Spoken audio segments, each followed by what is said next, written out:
보실 성경 말씀은 로마서 6장 15절입니다. 그런즉 어찌하리요? 우리가 법 아래에 있지 아니하고 은혜 아래에 있으니 죄를 지으리요? 그럴 수 없느니라. 아멘. 우리가 은혜 아래에 있다, 은혜를 받았다고 할 때에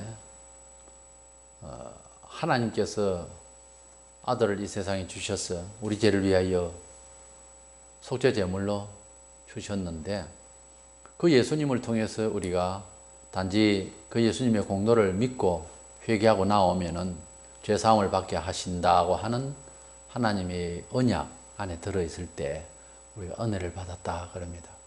예수님이 우리 대신해서 우리가 받을 행보를 받아주세요 우리가 부탁한 일도 없고, 또 그렇게 이해할 부분이 세상의 철학과 여러 가치로 봐서 예수님만이 유독 우리 죄를 위해서 희생제물이 됐다고 어떻게 이해할 수 있냐 하는 식으로 생각하면은 예수님이 어떤 분이기에 우리 죄를 위해서 돌아가셨는가를 또 다시 연구를 해야 되겠죠. 알아봐야 될 것 아닙니까? 그러나 흔히 사대 성인처럼 생각하는 세상 사람들의 이해로 생각해서는 예수님이 우리 죄를 위해서 돌아가신 제물이 됐다고 하는 이 하나님의 언약에 들어갈 수가 없어요. 그래서 예수님에 대해서 먼저 알아야 되겠죠. 예수님이 우리 죄를 위해 돌아가신 것이 사실이다고 하는 것을 입증하려면은 예수님 자신의 인격이 어떤 분인가를 알아야 우리가 믿는 바에 대해서 확정이 될 거예요. 어쨌든 우리 예수님께서 우리 죄를 위하여서 십자가에 돌아가셔서 우리가 그분을 믿게 되니까 2000년 동안 기독교 역사에 많은 사람들의 간증과 믿고 난 뒤에 생활 변화와 그리고 고백들을 보면은 죄에 대해서 해방이 됐다는 거죠. 기쁨이 있고, 그래서 어디에 가서나 성도들은 얼굴이 밝습니다. 착해서 기분이 좋아서 이거보다는 천국을 우리가 소유하게 되고 영원한 심판에서 놓이면 되니까 우리가 나도 모르게 자연스럽게 평안해집니다. 그것을 참 글로서 이렇게 딱 얘기를 할 수는 없지만은 우리의 경험이, 우리의 믿음이 그렇게 표현이 되어진다는 거예요. 사생활에서도 얼굴 모습에서도 보인다는 거예요. 우리가 하나님의 은혜를 받았다, 은혜 가운데 있다라고 하는 말은 죄에서 해방됐다는 말이에요, 사실은. 그래서 가령 사형 언도를 받은, 아주 거악한 죄를 짓고 사형 언도를 받은 사람이 죽을 날만 기다리고 갇혀 있을 때 어느 날 이제 특사로 그 사형수가 무죄 석방을 받는다고 칩시다. 그랬을 때에 그가 잠시 긴가민가 하지 않겠어요? 갑자기 왜 내가 살아나지? 그런 사람이 있어요. 예수님이 십자가에 못 박혀 돌아가시게 될 사정이 됐을 때에 아무 죄도 없는데 제가 거악한 사람이 한 사람이 있었습니다.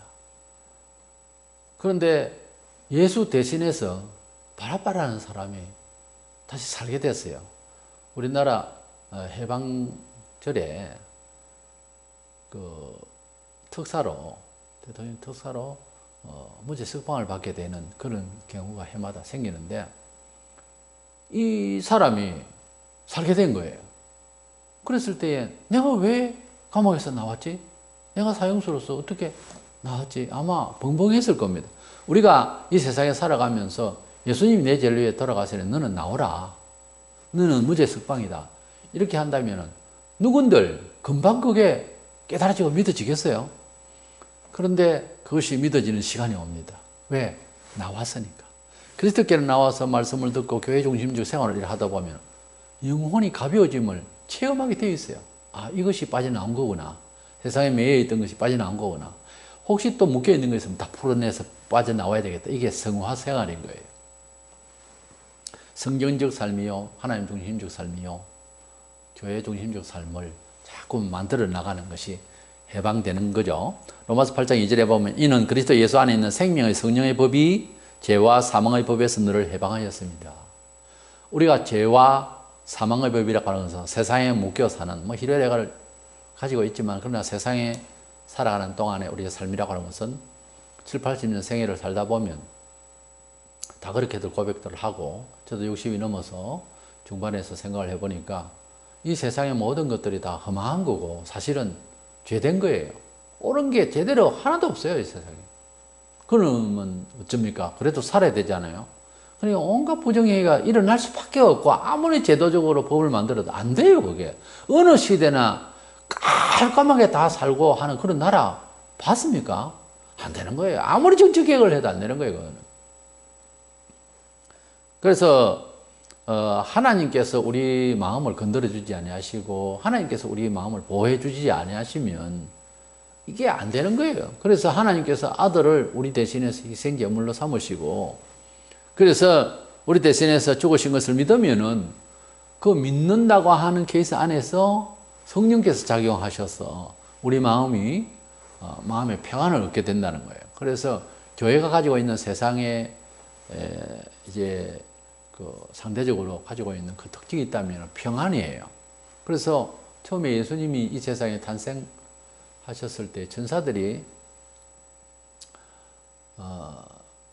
그 목동들에게 이제 목자들에게 말을 할 때에 하나님의 부르심을 받고 하나님의 사랑을 받은 자들을 상대로 땅에는 평하고 하늘에는 영광이다. 그런 말을 했어요. 평강이 예수님이 우리에게 주시고자 하는 영적 정서예요. 해방을 주시니까. 그래서 예수님을 평강의 왕이라고도 합니다. 이래서 우리가 속죄받았다고 하는 것을 말로써 얼굴에 팍 굳어 있는데 말만 가지고 속죄를 받았습니다. 속죄를 받았습니다. 이러고 있으면 사람이 속죄받은 얼굴이 아니잖아요. 그 속죄받았습니다. 어떻습니다. 신학적으로 어떤 무슨 표현은 안 돼도 항상 평안이 얼굴에 보이고 그게 답이죠. 그게 답이에요. 그래서 죄와 허물로 사망 속에서 세속 속에서 매여있던 내가 빠져나와야 되는 거예요. 예수 믿어도 다 빠져나온 거 아닙니다. 버릇도 아직 묶여있고 욕심도 묶여있고 기회주의도 묶여있고 그냥 뭐 여러 가지가 묶여있어요. 이 하나하나가 풀어서 줄을 잘 풀어야 됩니다. 풀어서 빠져내야 되는 거예요. 발목 잡힌 거, 손목 잡힌 거 다 풀어내서 나와야 되는 거예요. 이것이 평생 해야 됩니다. 자꾸 작업을 해야 되는 거예요. 내가 가지고 있었던 세상적인 이런 처세와 거기에 매여있던 나의 버릇, 나의 모든 것들을 빠져나오는데 최선을 다해야 되는 거예요. 이미 우리 영혼은 건짐을 받았지만 정서상 삶의 의식이 아직 세상적인 것에서 참 많이 매여있거든. 그것도 세상에서 특별한 종교라든지 철학이라든지 예술성이라든지 사람의 영을 좀 많이 붙들고 있었던 것은 더 힘들어요. 빠져나오기가. 그렇잖아요. 그래서 하나님의 힘으로 빠져나올 수 있는 기적을 늘 체험해야 됩니다. 일단 우리가 죄에서 해방된다고 하는 것은 단순한 논리가 아니고 예수 믿는 맹목이 아니라 체험이 돼야 되는 거예요. 내가 죄와 허물과 사망, 이 세상에서 허망한 이 모든 것들에 대한 것에서 내가 빠져서 묶여서 꼼짝 못하던 내가 이제는 별 것 아니구나. 세상을 짓밟고 누르고 지배할 수 있는 물질과 명예까지 다 지배할 수 있는 데까지 이르는 사람은 진짜 복된 거예요.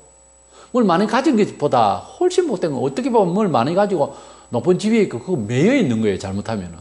사실 매여 있다가 자살하고 매여 있다가 타락하고 매여 있다가 돈 너무 많았기 때문에 적당히 있어야 되는데 너무 많아가지고 사람 버리는 사람 많거든요.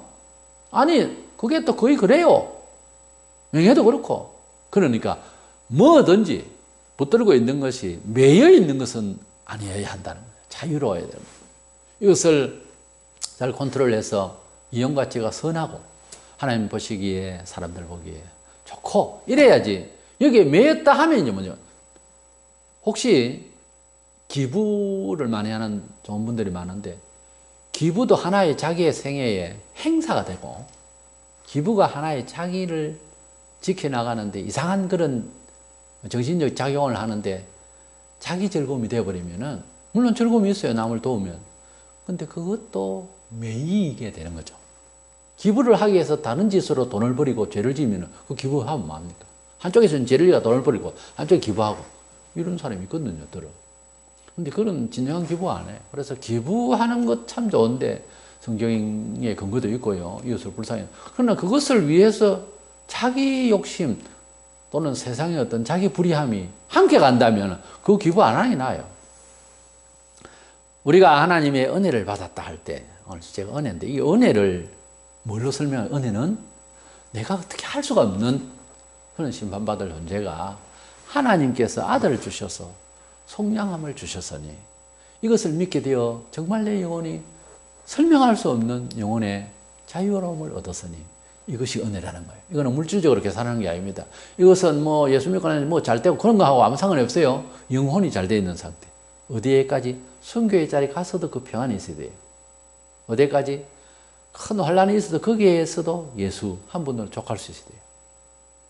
하박국 선지자처럼. 있어도 좋고 열매가 없어도 좋고 하나님을 찬양하는 마음. 욥처럼. 이런 마음이 죄라는 것이 사실 세속적이 되고 말하는 세상의 모든 필요한 것들에 대한 매여 있는 내가 자유해야 돼요. 흔히 말하는 거의 도인의 경지지.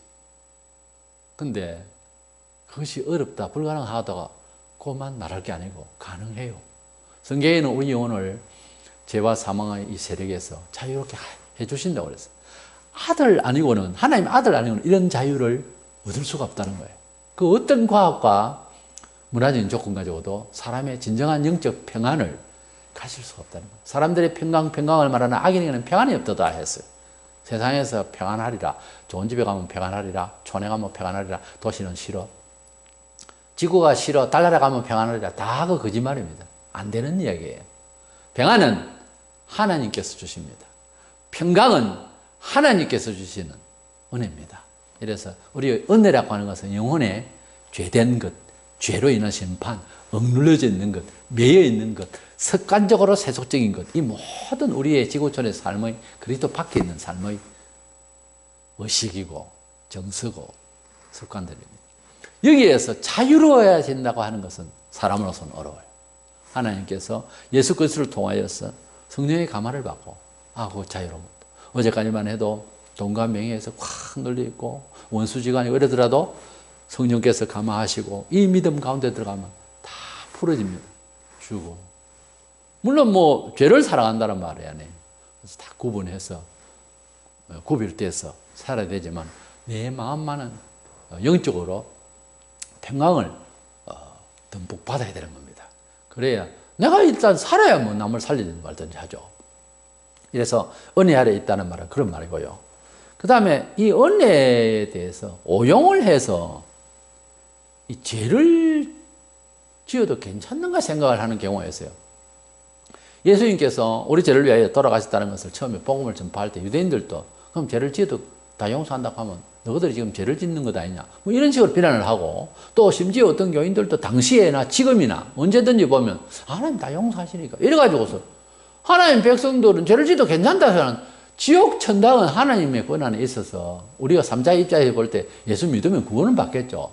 그러나 삶을 살아가면서 과정, 인생사에 뭐 오늘만 죄 짓고 하는 백성이니까 괜찮고 내일 죽을 겁니까? 아니잖아요. 구원받은 삶을, 인생을 한참 살아야 되는데 가령 그 살아가는 과정에 징계를 하신다고요. 죄를 지으면. 그래서 예수 믿고 뭐 10년이 되고 30년이 되고 평생을 또 믿고 이러는데, 목사로서 이제 반성을 할 때 예수 믿고 우리 교인을 보면 오래된 신자인데 뭐 증명할 게 없다. 예수 믿는다는 걸 이 사람이 굉장히 무서운 겁니다. 고집이 얼마나 셌으면 그 모양이냐 이거죠. 저는 그렇게 생각해요. 예수를 믿은 지 10년, 20년, 30년, 40년 이래 됐는데 아무런 증거 없고 맨날 비실거리고 이러면 무슨 말 할까요? 그거 다 자살했다. 나는 그 장례집례 안 합니다. 교회는 생명을 얻고 살리고 고치고자 하는 데인데 여기 와가지고 정신적으로 병이 들어서 자살했다. 그럼 말이 되는 이야기입니까? 말이 되기도 해요. 예수의 12제자 중에 그것도 많지도 않는데 12 중에 하나가 가라앉다가 지병을 지가 못 고치고 마음병을 못 고치고 돈 욕심에 이리저리 머리 굴리다가 결국은 자가단체에 빠져 자살하고 말았습니다만, 예수가 옆에 있어도 안 되는 놈은 안 돼요. 예, 뭐 사실이잖아요. 어떤 식으로 이해하든지 안 되는 놈은 안 된다라 이거죠. 그렇지만은 대부분 우리가 권면하고 싶고 좀 나무래고 싶은 것은 우리 의지가 하나님 앞에서 나태해서 그래요. 사실은 다 책임이 자기에게 있어요. 뭐 하나님 예정이네 어쩌네. 다른 사람 잘 돼 있는 건 저절로 됐고 은혜를 받았네. 그 전부 그 변명이요. 남의 일을 그렇게 쉽게 말하는 거 아닙니다. 그래서 은혜를 받았다고 해서 죄를 예사를 짓는 이런 은혜에 대한 오용이 있는데 그 잘못 알고 있는 거예요. 심지어요. 성경에 다 있어요. 근거가. 예수 믿는 사람이 계속 죄를 지으면 그 죄의 딜레마에 빠져서 자기 논리에 빠져서 은혜니까 뭐 은혜로 알아서 해주시 이런 식으로 나가다가 나중에 영영 일어나지 못하고 그냥 되진다고 돼 있어요. 영은 구원받는데 육은 멸망으로 간다고도 돼 있다니까요. 그러니까 조심스러운 거예요. 예수 믿는 사람이라고 해서 죄를 지도 괜찮다. 그건 없는 말이에요. 고린도후서 6장 1절에 우리가 하나님과 함께 일하는 자로서 너희를 권하노니 하나님의 은혜를 헛되이 받지 말라. 근데 세상 살아보면 선쾌 대하잖아요. 이용하려고 그래. 이게 잘못된 거예요. 사람이 선쾌하면 나도 선쾌해서 더 좋게 해야 되는데 내가 부드럽게 나오면 상대방을 잡아먹으려고 그래. 이놈의 세상이 이렇게 돌아간다니까. 그러니까 자연히 약해지는 거야. 선쾌하다가 자꾸 당하게 하니까 자연히 여기에서도 실없어지거든요, 그게. 이래서 세상이 자꾸 악해지는 거예요. 우리 성도는 가능한 절제하고 끝까지 가야 되는 거예요. 선을 행하다 낙심치 말지니 때가 되면 이룬다고. 그래서 끝까지 하나님 정도를 따라서 용서와 사랑과 은혜 가운데서 지각을 다 해서 잘 가르치고 이렇게 나가야 됩니다. 의분도 필요합니다. 잘못된 것은 분노를 해서 나무라기도 하고요. 그렇지만은 악해져서는 안 된다는 거예요. 본장 1절에 보면 그런데 우리가 무슨 말을 하리요? 은혜를 더하게 하려고 죄에 거하겠느냐? 그래 하나님께서 은혜 주시고 용서한다 하니까 죄를 짓고 또 용서받는 은혜를 받겠단 말인가? 아니지 않는가? 하고 바울이 말하고 있는 것입니다. 우리가 하나님 은혜를 받을 때에 하나님께서 예수님을 주시고 우리가 또 예수님의 복음을 듣고 예수님 믿게 됐는데 그거까지는 한 번이잖아요. 매번 듣는 이야기지만 사실 은혜를 되뇌이는 것이지 한 번이잖아요. 그 한 번의 언약을 받고 우리가 구원받았잖아요. 그 다음에 문제입니다. 그 다음에 예수 믿는 자로서의 삶을 살아갈 때에 죄를 지어도 되느냐? 아닙니다. 죄를 더 안 지으려고 해야죠. 예수님께서 백년자를 고치시면서도 항상 하신 말씀이 다 그랬어요. 다시는 죄를 짓지 마라. 더 심하지 않도록 죄를 짓지 마라 그랬어요. 우리가 은혜를 한번 받았다고 해서 은혜 받았으니까 뭐 용서 받아서 괜찮겠지. 가령 할아버지와 손주가 뭐 정말 그 어린이로서는 잘못된 뭐가 있으면 분노하고 나무랬다. 그렇지만은 감사주고 용서해줬다. 할아버지 감사해요. 제가 잘못 생각해. 괜찮아 용서해줬습니다. 그 다음에 또 그 죄를 또 그래 하고 한 번 더 용서해 줄 수 있어요. 3번, 4번, 5번, 10번 자꾸 할아버지 용서하도록 하고 안 하면 할아버지도 그 손이 가만히 안 놔둡니다. 몽둥이를 들고 패지요. 인간 안 된다 이거는. 안 그러겠어요? 10번은 10번이고 나한테만 잘못하는 것이 이웃에 해까지 끼치면 아무리 내 손주지만 그걸 어떻게 가만히 놔두겠어요? 사회를 위해서 죄를 짓는데 할아버지 용서해 주더라. 말이 안 되죠. 똑같은 이야기입니다. 하나님을 믿고 잘 믿다가 뭐 죄를 짓다. 하나님 아버지 잘못됐어요. 아무리 생각해도 잘못됐어. 내가 왜 이럴까요? 네가 원래 근성이 그렇잖아. 그렇지요. 하나님 용서해 주세요. 그래. 네가 일을 안 해. 내가 용서하고. 또 그 다음에 또 죄를 하나님 또 죄를 잘못했습니다. 내가 알지. 근데 그게 너무 거듭하면은 하나님도 열받으신다. 성경에 열받으신다. 하나님도 열받으신다고요. 가만히 안 놔두죠. 어떻게 가만히 안 놔둬요? 그 다음부터는 그 사람 안 봐줍니다. 복 없어요. 안 돼. 뭣도 병치레하고 그러가 뒤질 거예요. 신자라도 벌 받는 거 얼마든지 우리가 눈여겨보면 다 나옵니다. 다 있어요. 너무 안 됐고 너무 불쌍하고 너무 막 비참하게 죽고 예수도 점검 못 하고 그래가 죽으면 어떻게 증명해야 할까요? 벌 받았다 그러죠. 불신자들이 더 똑똑해. 그거는 벌 받는 거에 대해서 기가 막히게 잘 알아. 불신자들. 복 받는 거는 몰라도. 구원 받는 거는 몰라도 하나님 행보는 어떻게 또 잘 아는지 지옥에 대한 영화와 이런 이야기는 또 얼마나 잘 지어내는지 그게 사실이거든요. 내용이 비슷하게 가는 거예요. 지옥은 안 봐도 어떻게 해서 지옥에 대해서 이야기를 잘하고 꾸며내고 이야기를 만드는지 영화도 만들고.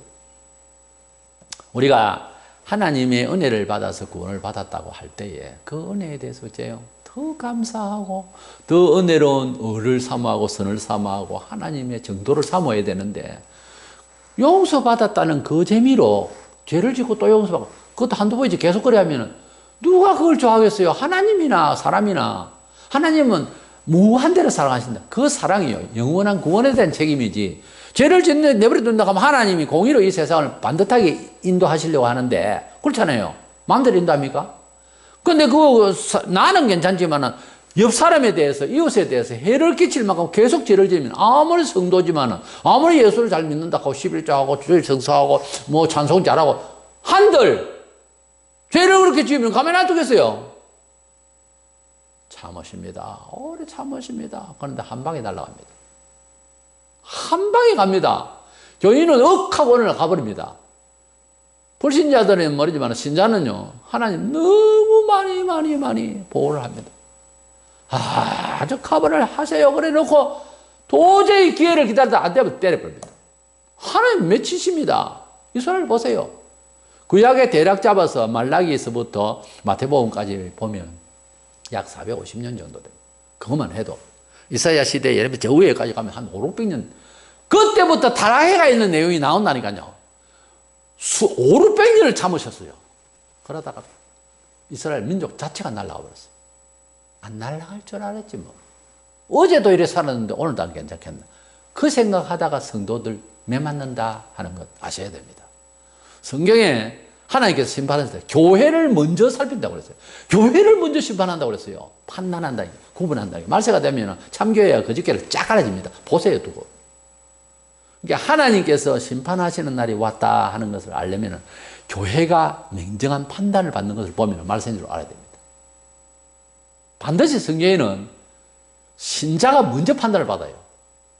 그래서 구원은 한 번으로 끝나지만은 삶에 있어서 그 믿음의 은혜와 또 징계 이거는 굴곡이 늘 있습니다. 주기가 있어요. 그래서 우리가 하나님 앞에서 승승장구 잘 되는 사람도 정말 있어요. 정말 존경스럽죠. 그런데 가다가 끊길 수도 있고요. 또 다시 재기할 수도 있는 끊기가지고 그냥 쭉 가버리는 사람도 있어요. 회개를 안 하고 재기를 못 하는 거예요. 믿음으로 재기를 안 하는 거예요.